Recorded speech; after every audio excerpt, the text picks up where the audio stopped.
the KwaZulu-Natal Finance Department is worried about the province's spending habits. If the current trends continue, there are concerns the province may end up with a 9 billion rand deficit by the end of next year.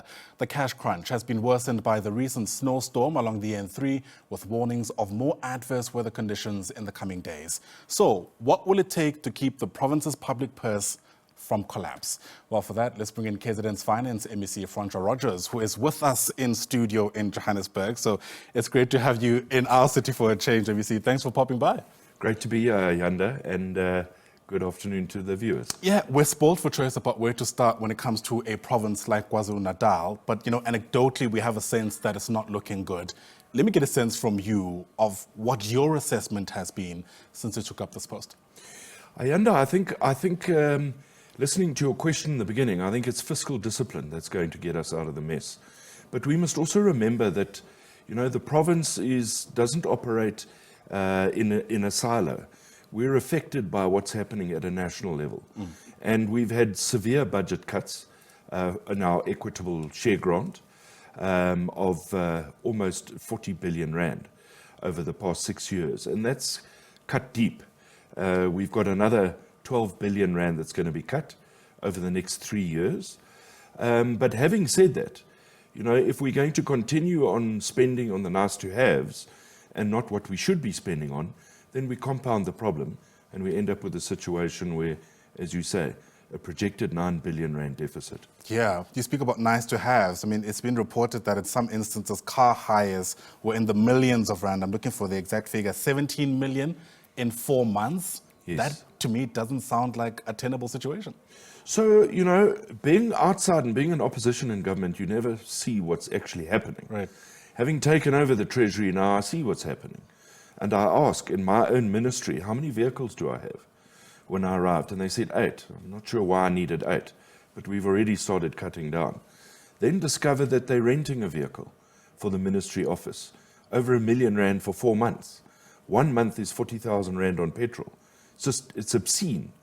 And then I look at all the departments, and as you were saying, 17 million rand on 11 cars over 4 months. You could have bought vehicles for that price. Right. And that's why I'm bringing about change. And we'll now be acquiring vehicles and not renting vehicles at these astronomical figures.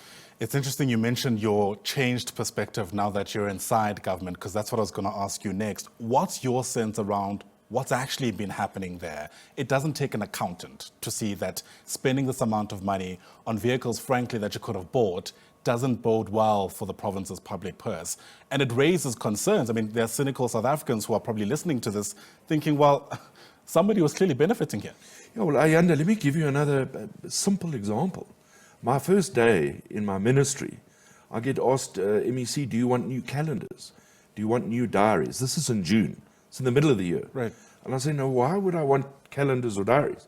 No, but your predecessor's face is on the calendar. I said, well, leave her face there. It's absolutely fine. That is the type of wastage that I've seen.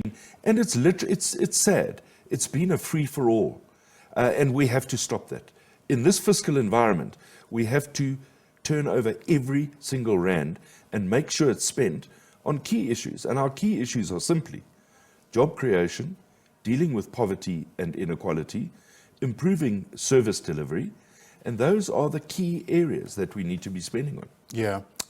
The province was also hit by what seemed to be a really crippling municipal workers' strike. Obviously, workers are asking for more money.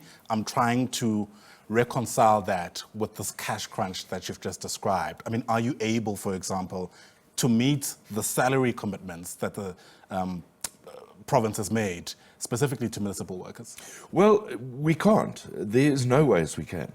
Municipalities have their budgets, they have their equitable share, they're given what they can work with. Already they're limited in the financial resources that they have.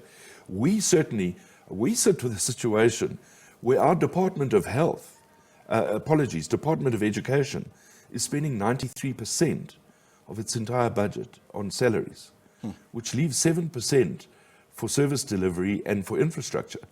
There is no ways the province is going to be able to foot any additional salary agreements outside of the province. We're going to battle to meet our own. Yeah, so the question then becomes, how do we balance what's taking place? Because what you also don't want is a situation where workers, as we've seen in the past couple of months, downing tools and leading to what seems to have been a decay, really, of the city, especially when you think of places like eThekwini. Yeah. Well, look, we've got to look at revenue generation. That's one of the areas we've got to focus on. And we're already busy in our treasury. But that's not going to deal with the entire crisis. We've got to look at fiscal discipline. So those two collectively. And on the third front, at a budget cabinet meeting with the Minister of Finance and the MECs, the provincial MECs, we've identified compensation of employees as a problem. On the second, we'll have an extended... Put differently, we're paying too much. Is that right? Well, 93% Right. of one department is on COE. How do you fix schools? How do you build schools? How do you buy stationery? How do you pay all the rest of the things in education? So we don't work in a silo in the province. We're going to have to look nationally at our compensation of employee, at the bill that we're facing, and we're going to have to come up with solutions collectively, both on a national level and a provincial level, and that process will start on the 2nd of October. All right. You've been a politician for a while, and you, I'm sure, don't need me to tell you that you're unlikely to get breezy kind of ways through all of this. In other words, there's likely to be pushback. If your objectives, at least as you set them out to us here today, are to see the light of day, there's likely to be a bit of a fallout even. I mean, how worried are you about that? Especially because we've come to learn that in many instances, the skullduggery, the overspending runs deep in places like KZN. Well, the executive and the cabinet of KwaZulu-Natal, we talk about building a capable and ethical state. Right. Now, as politicians, we can't be talking right and walking left. So if we agree that we want to build a capable and ethical state, my job as the head of the Treasury in the province of KwaZulu-Natal is to make sure we become ethical. And that's going to be my focus. And without fear or favor, that's the job I've been appointed to do, and I have to do it. If it makes me unpopular, so be it. Sure. We're running out of time, but I have to ask you about the blizzard that we saw last week. The devastation that is caused, of course, is well documented. 2 people having died of hypothermia, we're told. There's more warnings about adverse weather conditions next week. Are we any closer of quantifying how much it'll cost, essentially, to ensure that whatever damage the province has suffered is recovered?